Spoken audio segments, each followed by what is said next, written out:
बिस्मिल्लाहिर्रहमानिर्रहीम। अस्सलामुअलैकुम। I am doctor Usman और आप लोग देख रहे हैं एस्ट्रोलॉजिकल गाइडेंस। आज की वीडियो में हमारा टॉपिक है monthly prediction of April 2023 for Libra ascendant. आज की वीडियो में हम उन लोगों के लिए बात करेंगे जिन भी लोगों का असेंडेंट लिब्रा है कि उनका मंथ ऑफ अप्रैल 2023 कैसा गुजरेगा। सबसे पहले हम बात करते हैं सन के हवाले से। देखिए, जितने भी लोग लिब्रा असेंडेंट वाले, सन आप लोगों के चार्ट के अंदर आपके 11th हाउस को कंट्रोल करता है और इस वक्त मूव कर रहा है आपके 6th हाउस के अंदर, पाइसेस साइन के अंदर, जहाँ पे जुपिटर 6th हाउस का लॉर्ड पहले से प्रेजेंट है। 6th हाउस डील करता है आपकी डिजीजेस से, आपके डेली के रूटीन से, आपके डेप्थ से, आपके कर्जा जो हम लेते हैं दूसरों से, आपके हिडन एनिमीज से, आपके आर्ग्यूमेंट से, आपके लड़ाई झगड़े, आपके कोर्ट केसेस, ये सारी चीजें हम 6th हाउस से देखते हैं। ठीक है, 6th हाउस अभी आपका काफी स्ट्रॉन्ग पोजीशन पे मूव कर रहा है क्योंकि 6th हाउस का लॉर्ड जुपिटर यहाँ पे ऑलरेडी प्रेजेंट है। और 11th हाउस, जैसे हमने बात की कि 11th हाउस का लॉर्ड आपके 6th हाउस के अंदर मूव कर रहा है। 11th हाउस डील करता है आपके गेन से, आपके फायदों से, आपके नेटवर्क सर्कल से, आपके प्रोफेशनल नेटवर्क सर्कल से। तो मे बी पॉसिबल हम ऐसे रिजल्ट एक्सपेक्ट कर सकते हैं कि आपको अपने प्रोफेशनल नेटवर्क सर्कल से रिलेटेड आपको कुछ ना कुछ यहाँ पे फायदे होने के चांसेस हैं। अगर आपके ऊपर कोई ना कोई कोर्ट केस या लिटिगेशन चल रही होगी प्रीवियसली, तो मे बी पॉसिबल यहाँ पे आपको पॉजिटिव रिजल्ट मिलने के चांसेस है। मे बी पॉसिबल चीजें जो है वो आपके हक के अंदर हो जाए इस टाइम के ऊपर, अगर आप कोई भी कोर्ट केस लिटिगेशन से गुजर रहे हैं इस टाइम के ऊपर। आपकी जो भी डिजीजेस चल रही होंगी आपको प्रीवियसली लाइफ के अंदर, या आपको जो भी हेल्थ इश्यूज होंगे वो भी क्योर होने के चांसेस है। मे बी पॉसिबल आप इस टाइम के अंदर डॉक्टर को विजिट करें, क्योंकि देखिए हमने बात की थी सन जिस भी हाउस के अंदर मूव कर रहा था उस हाउस के सिग्निफिकेंस को इल्यूमिनेट कर देता है। तो इल्यूमिनेशन की वजह से जब आपकी हेल्थ प्रॉब्लम जो भी होंगी तो उसको क्योर करने की कोशिश करेगा। ऐसे रिजल्ट हम एक्सपेक्ट कर सकते हैं सन से बिफोर 14th अप्रैल। 14th अप्रैल के बाद सन मूव करके आपके 7th हाउस में चला जाएगा एरीज साइन के अंदर, जहाँ पे राहु और मरकरी पहले से मूव कर रहे हैं। 7th हाउस डील करता है आपके रिलेशनशिप से, आपकी स्पाउस से, आपके बिजनेस पार्टनरशिप से, आपकी जो अदर पीपल, जितने भी लोगों से आप मिलते हैं, आप किस तरह से मिलते हैं, ये भी हम 7th हाउस से देखते हैं। आपकी समहाउ आपके 10th हाउस के साथ-साथ 7th हाउस आपके स्टेटस को भी बताता है, आपकी पोस्ट को भी बताता है, आपकी फेम को भी बताता है। तो जब सन यहाँ पे आ जाएगा आपके 7th हाउस के अंदर, तो 20 अप्रैल को, 20 अप्रैल को यहाँ पे सन को सूरज ग्रहण होना है, क्योंकि सन राहु यहाँ पे मूव कर रहा है। जब भी सन राहु के पास से मूव करता है तो उस दिन होता है इक्लिप्स।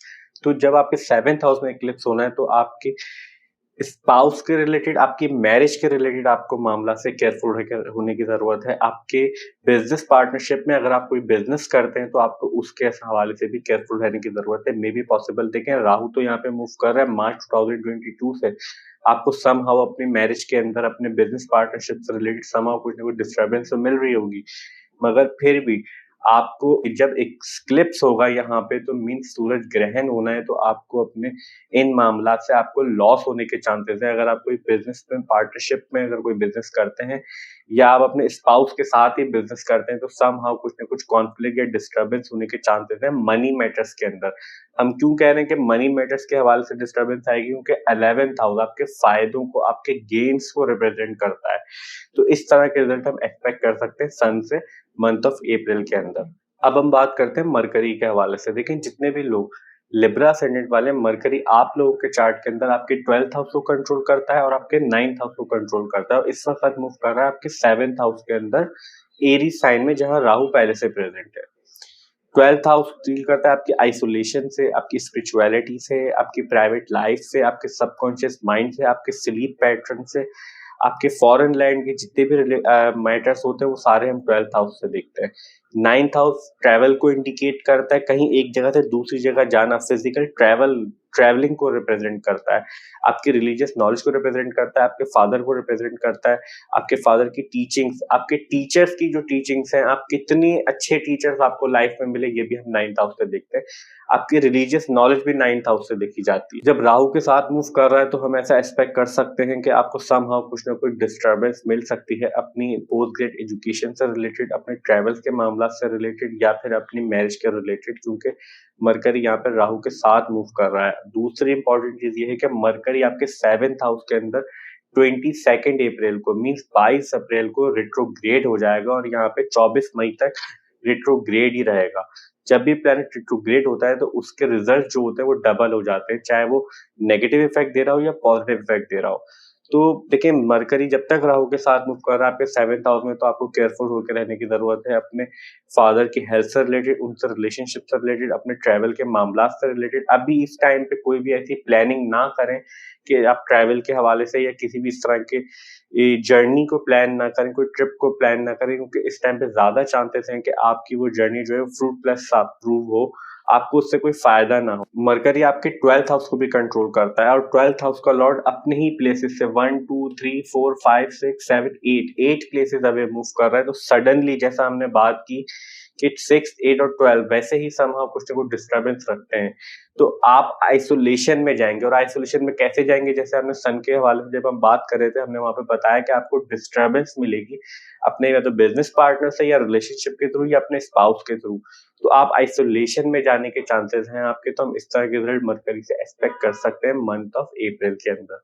अब हम बात करते हैं वीनस के हवाले से। देखिए, जितने भी लोग लिब्रा असेंडेंट वाले हैं, वीनस आप लोगों के लिए सबसे ज्यादा इंपॉर्टेंट प्लेनेट है। वो इसलिए इंपॉर्टेंट प्लेनेट है क्योंकि वीनस जो है वो आपके असेंडेंट का लॉर्ड है और आपके 8th हाउस को कंट्रोल करता है और इस वक्त मूव कर रहा है 8th हाउस के अंदर, अपने ही साइन के अंदर। देखिए, फर्स्ट हाउस आपको पता है, जैसा हमने प्रीवियसली डिस्कस किया है कई दफा, कि आपकी पर्सनैलिटी को रिप्रेजेंट करता है, आपकी ओवरऑल एस्पेक्ट को रिप्रेजेंट करता है, लाइफ की आपकी लाइफ किस तरह की होगी, आपकी जनरल हेल्थ को बताता है, आपकी नेचर को बताता है। 8th हाउस सडन इवेंट्स को रिप्रेजेंट करता है, आपके इन लॉस को रिप्रेजेंट करता है, आपकी लॉन्जिविटी, आपकी क्रॉनिक डिजीजेस, आपका अर्न मनी, जो भी पैसा आप मेहनत करके नहीं कमाते, जो आपको गिफ्ट में या किसी की वजह से मिल जाता है, वो सारा भी 8th हाउस से देखा जाता है। जब देखें आपके असेंडेंट के अंदर, आपके फर्स्ट हाउस के अंदर लिब्रा साइन के तहत केतु मूव कर रहा है मार्च 2022 से, तो आप मार्च 2022 के समहाउ कुछ ना कुछ आइसोलेशन में जा रहे होंगे, आप डिटैच हो रहे होंगे लोगों से, आपको समहाउ कुछ ना कुछ प्रॉब्लम फेस करनी पड़ रही होगी। जैसा हमने 7th हाउस के हवाले से बात की, उनके राहु केतु साथ साथ ही मूव करते हैं, तो केतु जब मार्च 2022 से आपके फर्स्ट हाउस के अंदर मूव कर रहा है, तो राहु जो है वो आपके मार्च 2022 7th हाउस के अंदर मूव कर रहा है, अदर पीपल के हाउस के अंदर। तो आपको यहाँ से जब डिस्टर्बेंस मिल रही होगी, तो आप ऑब्वियसली आइसोलेशन में जा रहे होंगे। आपको इतना डील करना पसंद नहीं होगा, आप लोगों से मिलना जुलना इतना पसंद नहीं कर रहे होंगे, आप बस जरूरत के तहत मिलते होंगे लोगों से। हम इस तरह के एक्सपेक्ट कर सकते हैं जितने भी लोग लिब्रा असेंडेंट वाले हैं। मगर अप्रैल के मंथ के अंदर जब तक वीनस यहाँ पे स्ट्रॉन्ग पोजीशन पे, आपके असेंडेंट का लॉर्ड स्ट्रॉन्ग पोजीशन पे 8th हाउस के अंदर, तो हम मंथ ऑफ अप्रैल के अंदर आपको समहाउ कुछ ना कुछ रिलीफ एक्सपेक्ट कर सकते हैं अप्रैल के अंदर, जब तक वीनस पॉजिटिव हाउस के अंदर। अब हम बात करते हैं मून के हवाले से। देखिए, जितने भी लोग लिब्रा असेंडेंट वाले हैं, मून आप लोगों के चार्ट के अंदर आपके 10th हाउस को कंट्रोल करता है और इस वक्त मूव कर रहा है आपके 12th हाउस के अंदर, विर्गो साइन के अंदर। देखिए, मून जो है वो बहुत फास्ट मूविंग प्लैनेट होता है। मून एक साइन से दूसरे साइन के अंदर 2.5 दिन के अंदर मूव कर जाता है। अगर हम मून को 1 बाय 1 ईच हाउस के हिसाब से डिस्क्राइब करेंगे मंथली प्रेडिक्शन वीडियो के अंदर, तो वीडियो बहुत लंबी हो जाएगी और हमारे लिए काफी डिफिकल्ट हो जाएगा। मगर यहाँ पे हम कोशिश करते हैं कि आपको ये इसका देखने का कॉन्सेप्ट समझा सकें कि मून का ट्रांजिट किस तरह से देखा जाता है, ताकि आप खुद इस चीज को अपने चार्ट के अंदर देख सकें। तो सबसे इम्पोर्टेंट बात ये होती है, जब भी मून ट्रांजिट के अंदर 6 8 और 12th हाउस से मूव कर रहा होता है, तो उन दिनों के अंदर हमें ऐसे चांसेस होते हैं कुछ ना कुछ डिस्टर्बेंस, परेशानी फेस करनी पड़े लाइफ के अंदर, क्योंकि 6 8 और 12th हाउस जो है वो नेचुरली मैलेफिक हाउस कंसीडर किए जाते हैं एस्ट्रोलॉजी के अंदर। समहाउ कुछ ना कुछ डिस्टर्बेंस, प्रॉब्लम इन हाउस से एसोसिएट होती ही है। और मून जो है बहुत सेंसिटिव प्लेनेट है, मून बहुत जल्दी इफेक्ट हो जाता है किसी भी नेगेटिविटी से। इंपॉर्टेंट चीज ये होती है मून को देखने के लिए, जब भी मून किसी भी नेचुरली मैलेफिक प्लैनेट, और वो कौन कौन से होते हैं नेचुरली मैलेफिक प्लैनेट, जो रेड से और ब्लैक से मेंशन है, मींस मार्स, राहु, केतु और सैटर्न, जब भी इनके पास से मूव कर रहा होता है ट्रांजिट के अंदर, तो उन दिनों भी हमें ऐसे चांसेस या ऐसी एक्सपेक्टेशन रखनी चाहिए कि हमें कुछ ना कुछ डिस्टर्बेंस, परेशानी या प्रॉब्लम लाइफ के अंदर फेस करनी पड़े। स्पेशली प्रॉब्लम किस तरफ से आएगी, वो उस तरफ से आती है जिस भी हाउस के अंदर से जो है मून नेचुरली मैलेफिक प्लैनेट के पास से मूव कर रहा होता है। तो ये तरीकेकार होता है मून को जज करने का। अब हम बात करते हैं मार्स के हवाले से। देखिए, जितने भी लोग लिब्रा असेंडेंट वाले हैं, मार्स आप लोगों के चार्ट के अंदर आपके 2nd हाउस को कंट्रोल करता है और आप लोगों के 7th हाउस को कंट्रोल करता है, और इस वक्त मूव कर रहा है आपके 9th हाउस के अंदर, जेमिनी साइन के अंदर। सेकंड हाउस डील करता है हमारी फैमिली से, फैमिली लीनिएज से, फैमिली हिस्ट्री से, आपकी सेविंग से, आपके मनी मैटर से, आपकी स्पीच से, आपके फूड इनटेक हैबिट से। सेवेंथ हाउस जैसा हमने बात की आपकी मैरिज से, आपके रिलेशनशिप से, आपके बिजनेस पार्टनरशिप से, आपके अदर पीपल जिस तरह से आप लोगों से मिलते हैं, आपकी गेट टुगेदर कैसी होती है, आपका इखलाक कैसा है, ये सारी चीजें भी 10th हाउस के साथ-साथ 7th हाउस से भी देखी जाती है। कि 7th हाउस के रिलेटेड तो हमने जैसे प्रीवियसली बात की कि यहाँ पे राहु मूव कर रहा है, सन और मरकरी भी यहाँ पे आएगा, तो जैसा हमने प्रीवियसली इस बात को डिस्क्राइब कर चुके हैं कि आपको अपने 7th हाउस के रिलेटेड तो केयरफुल रहने की ज़रूरत है, मगर आपकी फैमिली से रिलेटेड, आपकी जो आपकी फैमिली से रिलेटेड, आपकी सेविंग से रिलेटेड आपको समहाउ कुछ ना कुछ जो है इस मामला से पॉजिटिव रिजल्ट मिलने के हम एक्सपेक्ट कर सकते हैं, क्योंकि सेकंड हाउस एक पॉजिटिव हाउस कंसीडर किया जाता है एस्ट्रोलॉजी के अंदर, और ninth house most positive house consider किया जाता है, मोस्ट बेनिफिक हाउस कंसीडर किया जाता है एस्ट्रोलॉजी के अंदर। तो जब सेकंड हाउस का लॉर्ड जो है वो आपके नाइन्थ हाउस में मूव कर रहा है, तब मे बी पॉसिबल आपको सडनली यहाँ से कुछ ना कुछ फायदा होने के चांसेस है। मे बी पॉसिबल आपके अगर फाइनेंशियली कोई गेन नहीं हो तो आपकी फैमिली के अंदर गेट टुगेदर हम एक्सपेक्ट कर सकते हैं, क्योंकि सेकंड हाउस का लॉर्ड जो है गेट टुगेदर को भी, क्योंकि सेकंड हाउस का लॉर्ड आपकी फैमिली को रिप्रेजेंट करता है और फैमिली का लॉर्ड नाइन्थ हाउस के अंदर मूव कर रहा है, तो मे बी पॉसिबल आप इस टाइम के ऊपर अपनी फैमिली के साथ जो है कुछ ना कुछ गेट टुगेदर प्लान करें या उनके साथ कोई पॉजिटिव इवेंट हम एक्सपेक्ट कर सकते हैं। अगर आप एजुकेशन लाइफ में हैं तो आपको अपने सुपीरियर से, अपने टीचर से और अपने फादर के साथ कम्युनिकेशन के रिलेटेड आपको केयरफुल रहने की ज़रूरत है। उनसे कोई आर्गुमेंट या इस तरह के मामला अराइज़ हो सकते हैं मंथ ऑफ अप्रैल के अंदर, क्योंकि मंथ ऑफ अप्रैल के अंदर 3 मेजर एस्ट्रोलॉजिकल इवेंट्स होने हैं। सबसे पहला इवेंट जो होगा, जुपिटर ट्रांजिट करेगा। जुपिटर 24th अप्रैल को आपके 6th हाउस पाइसेस साइन से ट्रांजिट करके आपके 7th house means Aries sign के अंदर मूव कर जाएगा।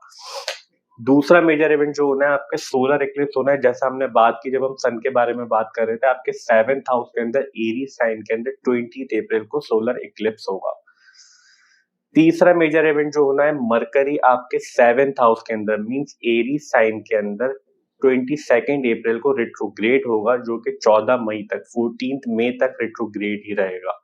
बाकी जितने भी प्लेनेट हैं like Saturn, Jupiter, Rahu, Ketu, इनको हमने अपनी ईयरली प्रेडिक्शन वीडियो के अंदर डिटेल में डिस्क्राइब किया है कि पूरे 2023 के अंदर इनके क्या-क्या रिजल्ट होंगे और हमारी जिंदगी पे क्या-क्या असरात हो सकते हैं। अगर आप लोग इंटरेस्टेड हैं और इनके रिजल्ट समझना चाहते हैं कि 2023 में इनके रिजल्ट आपके असेंडेंट के लिए कैसे रहेंगे, तो आप प्लेलिस्ट में जाके ईयरली प्रेडिक्शंस की वीडियोस के अंदर से अपनी असेंडेंट के लिए, लिब्रा असेंडेंट के लिए वीडियो देख सकते हैं। आई होप कि वो आप लोगों के लिए हेल्पफुल प्रूव होगी। हमारी आज की video monthly prediction for the month of April 2023 for Libra ascendant यहीं तक थी। आई होप कि वीडियो आपको अच्छी लगी होगी और आप लोगों के लिए हेल्पफुल होगी। और अगर वीडियो हेल्पफुल हो तो प्लीज़ वीडियो को लाइक कीजिए, चैनल को सब्सक्राइब कीजिए। मिलते हैं नेक्स्ट वीडियो में। जब तक के लिए अल्लाह हाफ़िज़, टेक केयर।